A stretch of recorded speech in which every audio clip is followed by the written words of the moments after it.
Welcome to Kraftwerker, and here's another interesting one for you. The Behringer Vintage Tube Monster. I've had this for a while. It is basically a overdrive pedal and preamp from Behringer, and it has a valve inside. There you go.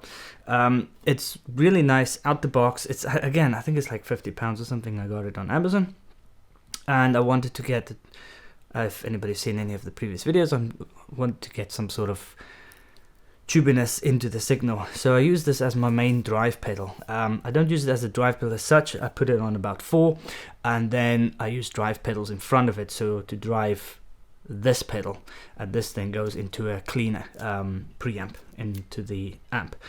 It even works if you put it in effects return. Just have to turn the volume down quite a bit, but actually this is all part of my personal preference of trying to create the whole sound that I'm trying to look for before it gets into the amp, because when you play live or when you gig and you don't have your own amp, you want to try and be as consistent as possible.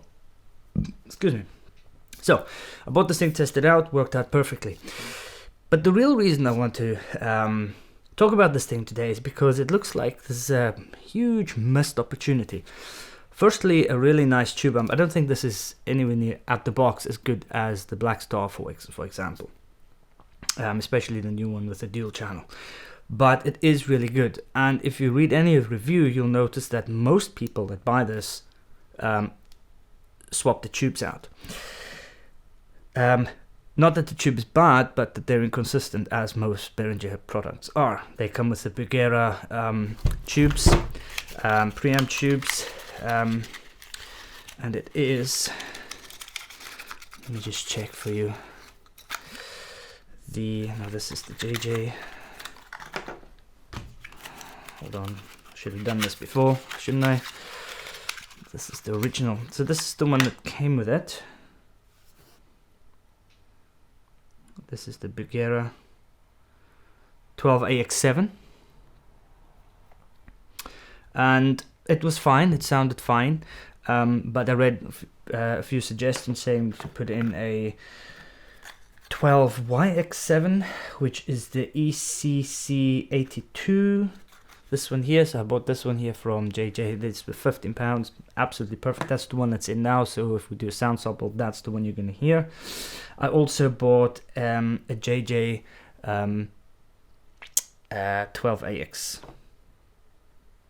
12AX7 as well, so that's the ECC83S. Now what I didn't like about this one, it sounded the best by far. It is absolutely transparent, beautiful, absolutely genius, but for some reason the volume dropped so much that I couldn't get back to kind of unity and balance things out, and that's the only reason this guy's not in. But by far the best sounding tube that I put into this. So to give you a bit of an overview, it comes with a pound on off, 9 volt output input, threshold. This is a noise gate feature, which I don't use. Gain, treble, mid, bass, master. The controls are actually quite good. There's only one guy that really mods these things, Bitmo or something like that. He sells like little mod kits, which makes this a bit more versatile, and that's why I want to talk about this guy today. I'm going to open this guy up to show you how quick it is to replace the tube. So to replace the tube,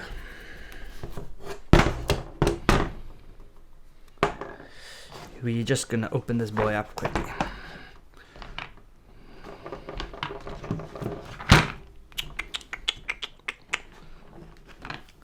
I need to do this fast before the postman comes, and the dog's gonna be barking. So right underneath it just has these wee screws.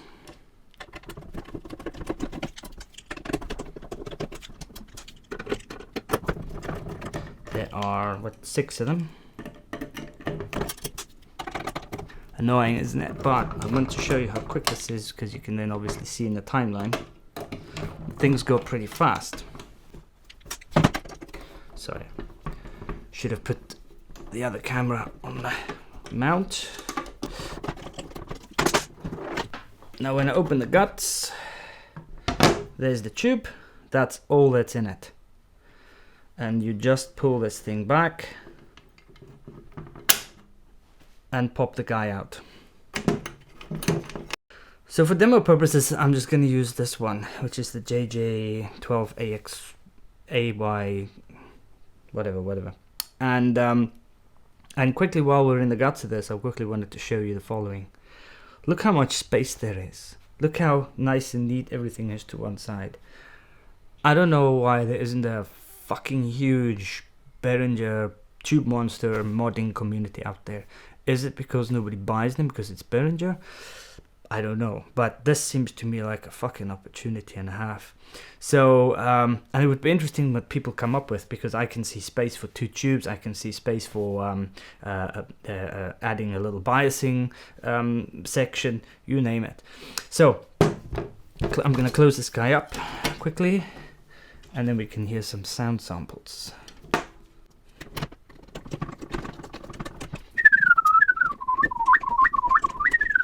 Now, if you think about it, you could theoretically swap out tubes at a gig with this thing. Now, it gives more than enough drive for me, but because I like different drive types, that's why I put drives in front of it and only use a very slight, kind of dirty gain setting on this. I don't completely push it, and then the rest I push with pedals in front of it. My main one is a fuzz and a kind of Shure Riot clone. The sellotape you see on the back here is just because I kept taking this thing on and off, and I didn't want to ruin the Velcro, because the Velcro sticks so much it's kind of hard to pick the thing up and down out of the pedal board. So I put some tape over the Velcro so there's just a little bit of Velcro exposed. Listen. Guys, I'm doing a good job here. Okay, so, and it's back and rocking and rolling. So let me just clean this stuff up here for a second so I've got some space. So this, just waiting for the tube to heat up. That's the clean sound. This is the drive all the way down.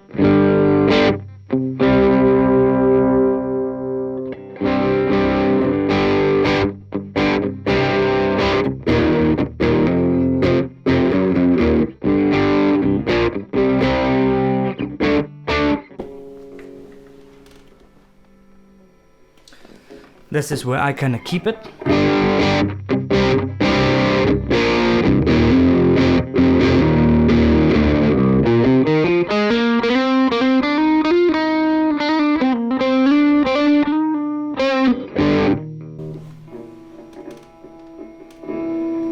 This is the gain all the way up.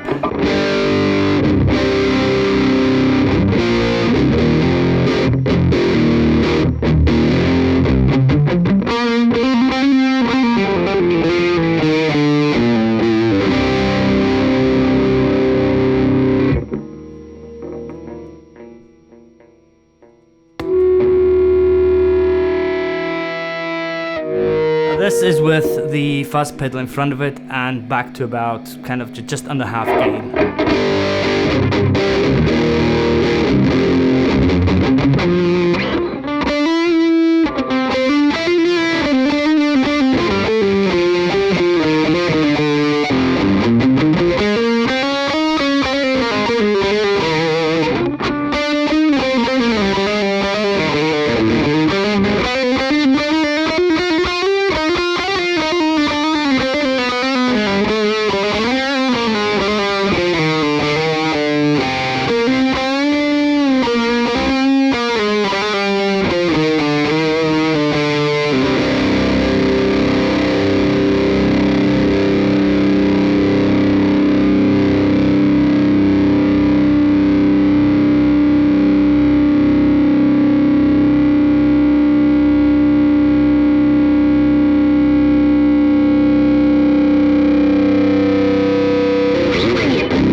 price and for the adaptability, I don't think you can fault this guy. Yeah, the Tube Monster by Behringer. Thank you very much for watching.